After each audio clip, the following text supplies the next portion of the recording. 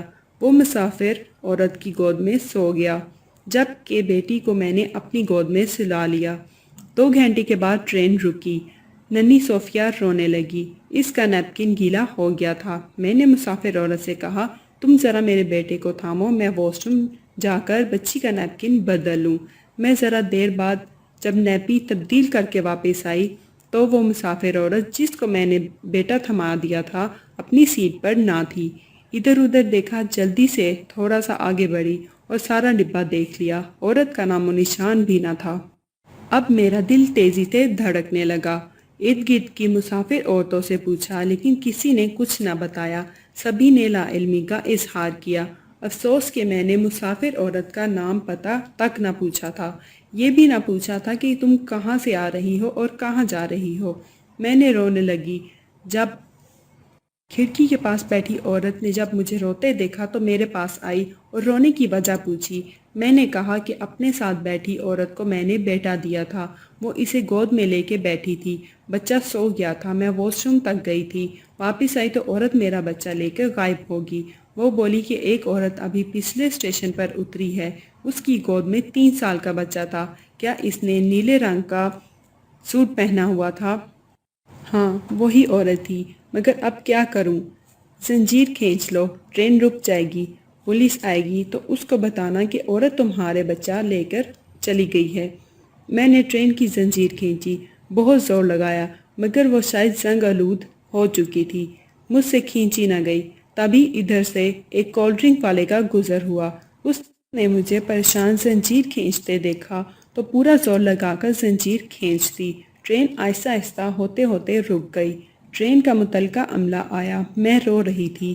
عورتوں نے بتایا کہ پچھلے اسٹیشن پر کوئی مسافر عورت اس کا بیٹا اٹھا کر اتر گئی ہے۔ ڈبے میں شور سا مچ گیا۔ پولیس آفیسر نے مجھے نیچے اتار لیا۔ پھر انہوں نے میرے شوہر کو فون کیا اور اپنے طور پر جو ہو سکتا تھا کیا، مگر وہ عورت نہ ملی۔ جانے وہ میرے لختے جگر کو لے کے کہاں چلی گئی تھی کہ تلاش سیاح کے باوجود کوئی سراغ نہ مل سکا۔ یہ ایک ایسا زخم تھا جس سے مجھے جیتے جی مار دیا۔ آج اس واقعے کو 30 برس سے زیادہ بیت گئے ہیں، مگر یہ زخم جیسے پہلے دن کی طرح آج بھی ویسے ہی ہرا ہے، اور جب تک میں زندہ رہوں یہ ہرا ہی رہے گا۔ مت پوچھیے کہ ارشاد کا کیا حال ہوا۔ آج زمانے کی ساری خوشیاں، تمام سہولتیں ہمارے پاس ہیں، لیکن ننھے ارسلان کی جگہ کوئی شے نہ لے سکی۔ وہ آج بھی میرے دل میں ہمکتا ہے اور اس کی یاد مجھے کسی پل قرار نہیں لینے دیتی۔ باہیں اس کو گود میں بھرنے کو ترستی ہیں۔ کاش میں اپنے شوہر کے بغیر اکیلے سفر نہ کرتی تو یہ سانحہ پیش نہ آتا سکا۔ یہ ایک ایسا زخم تھا جس سے مجھے جیتے جی مار دیا۔ آج اس واقعے کو 30 برس سے زیادہ بیت گئے ہیں، مگر یہ زخم جیسے پہلے دن کی طرح آج بھی ویسے ہی ہرا ہے، اور جب تک میں زندہ رہوں یہ ہرا ہی رہے گا۔ مت پوچھیے کہ ارشاد کا کیا حال ہوا۔ آج زمانے کی ساری خوشیاں، تمام سہولتیں ہمارے پاس ہیں، لیکن ننھے ارسلان کی جگہ کوئی شے نہ لے سکی۔ وہ آج بھی میرے دل میں ہمکتا ہے اور اس کی یاد مجھے کسی پل قرار نہیں لینے دیتی۔ باہیں اس کو گود میں بھرنے کو ترستی ہیں۔ کاش میں اپنے شوہر کے بغیر اکیلے سفر نہ کرتی تو یہ سانحہ پیش نہ آتا۔